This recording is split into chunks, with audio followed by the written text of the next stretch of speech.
gospel lesson comes from Mark 7, 1 through 23. The Pharisees, along with some religious scholars who had come from Jerusalem, gathered around him.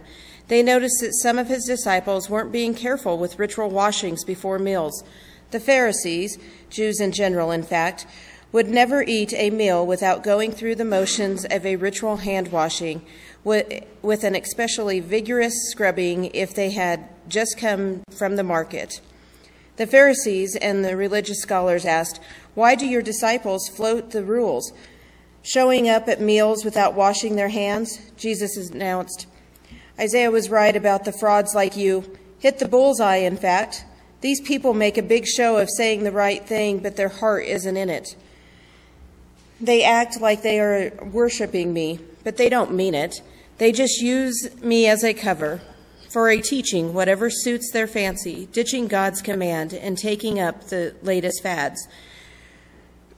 He went on, "Well, good for you.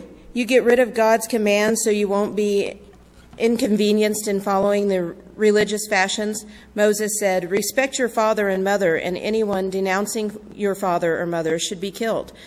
But you weasel out of that by saying that it's perfectly acceptable to say to a mother or father, 'Gift. What I owed you, I've given as a gift to God,' thus relieving yourself of obligation to the father or the mother. You scratched out God's word and scrawled a whim in its place. You do a lot of the things like this." Jesus called to the crowd together again and said, "Listen now, all of you. Take this to heart. It's not what you swallow that pollutes your life. It's what you vomit. That's the real pollution." When he was back home after being with the crowd, his disciples said, "We don't get it. Put it into plain language." Jesus said, "Are you being willfully stupid? Don't you see that what you swallow can't contaminate you? It doesn't enter your heart but into your stomach, works its way through the intestines and finally flushed." He went on, it's what comes out of a person that pollutes obscenities, lust, theft, murders, adulteries, greed, deception of dealing, carousing, mean looks, slander, ignorance, foolishness. All these are vomit from the heart.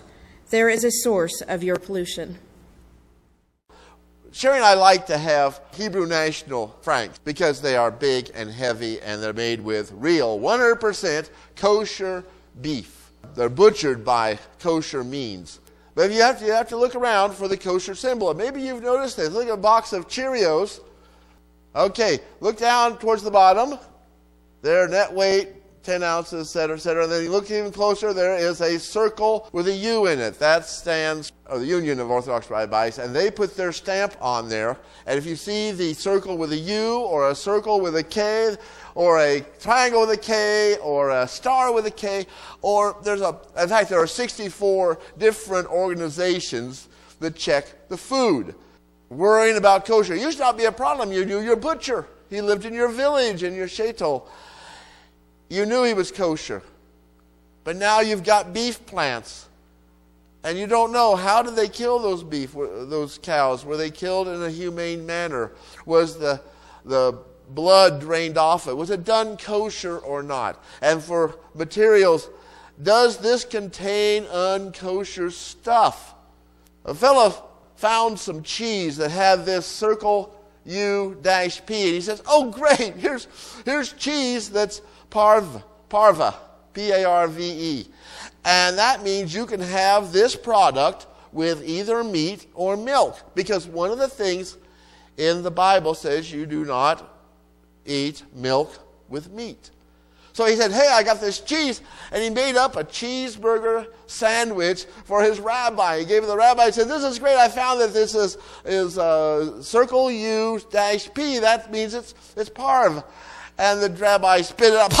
Circle -P. No, that's for Passover. Not parve. It means it has no yeast in it, no leaven in it. You'll see it in the cities around Passover. Before Passover, you'll see Coke that has the -P, because Coke is made with leaven unless it's made for Passover, and then it has to be dash P because they want you to buy their Coke for Passover. Just to not have leaven is a special Passover ruling. The actual verse here, Deuteronomy 14:21, says, "Thou shalt not boil a kid in his mother's milk." Now, I'm not sure where that came from or why, but that's the rule God gave. So to be on the safe side, you just don't eat any meat with any milk any time. A friend of mine, Rabbi Brian, lived in New York. They didn't really keep kosher, but at Passover they tried. And they got the matzah out, and they would take it with them as they went up to their Connecticut home for the Passover holiday. And he said that when he was young, he and his sister were in the back seat of the car. They were digging around. They found this coupon for Burger King. They said, "Dad, you got to stop. You got to use this coupon before it expires." His dad said, "Okay, whatever." And he goes through the drive-through, and they get the sandwiches, and then Mom carefully opens them up and removes those nasty buns because they have leaven in them, and puts the matzah on top and the matzah on the bottom and hands them out, and they enjoy their kosher bacon cheeseburger. I said, "Brian, what are you trying to say?" He says, "I'm saying that it's important to us even when we break the rule." It's not the rule, it's noticing that you're breaking the rule. It's important. Because we've gotten all confused with all this anti-kosher and pro-kosher, and it's been a big fight between Christians and Jews. It started off as just a fight between two sects. You have the Christians on one side, you have the Jews on the other. And within the Christian church, it was the Jewish Christians and the Gentile Christians. And it wasn't that big a thing, except that when they all came forward for communion, the Jews didn't want to kneel by the Christians at the same table because that bread may not be kosher. That wine may not be kosher. And there's a problem because it was getting in the way. And so when Mark is writing the gospel, he adds what is obviously a parenthetical remark. He's talking about Jesus and what Jesus is saying, and he says, and in this, Jesus says that all foods are okay. There is no kosher. And it seems like that's what Jesus said.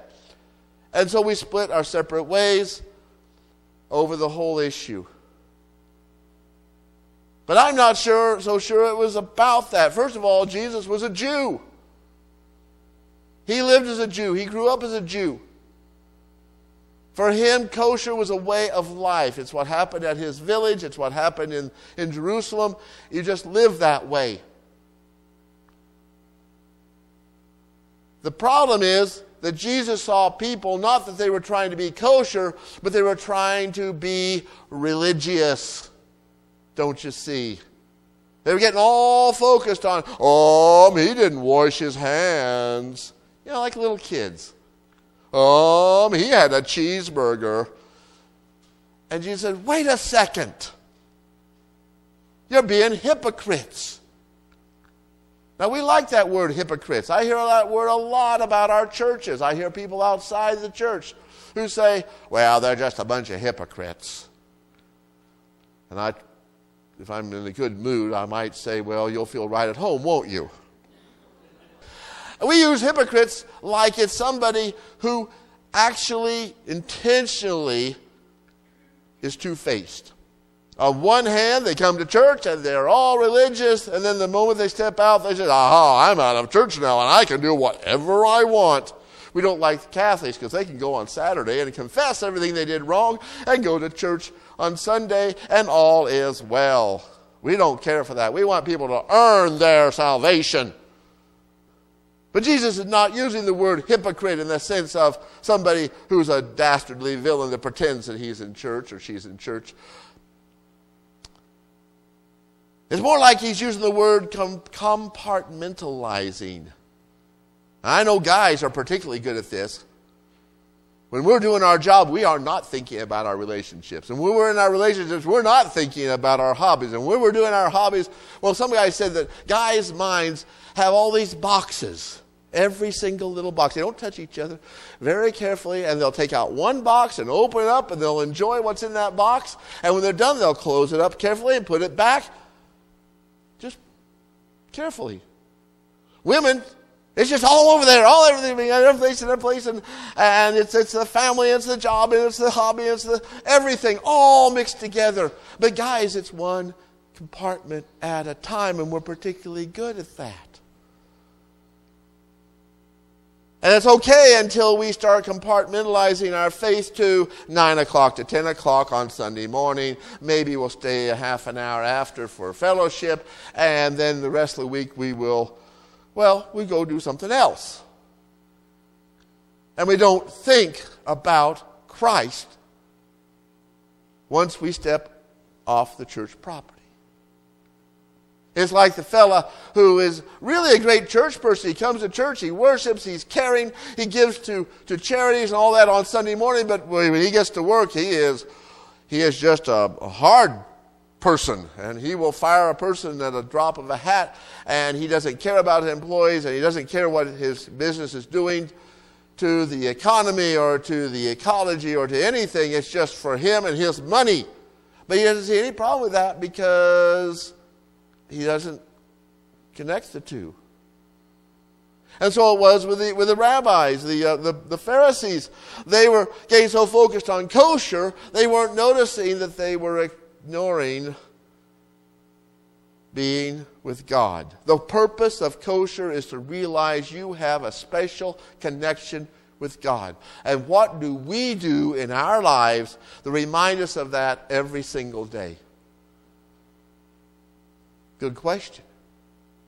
I know that a Jewish woman will have her plates and bowls and pans for her meat over here, and her plates and bowls and pans for the milk over here, and she will not let them cross, and she will pay attention to that. Not because that's going to make her sinful, but it reminds her in an everyday thing that she's a special person belonging to a special tribe with a special relationship to God. And that's what Jesus is saying. Don't get caught on kosher. Don't get caught on hand washing. Get to what it means. It means that every breath you take is a gift from God, and you have been chosen to be in a special relationship with God, and you need to live like that. That's what kosher means. Often when we give the communion and the little kids come up, I won't say the body and blood of Christ given for you. I will say to them, remember Jesus whenever you eat and drink. And that's the whole point, isn't it? It's not that we come to church to have communion. We have communion so that every meal becomes church. Do you see what I'm saying? Every bite of food you take is a gift of life from God. Everything you drink, even non-kosher Pepsi and Coke, is a gift from God. And we need to remember that with every bite.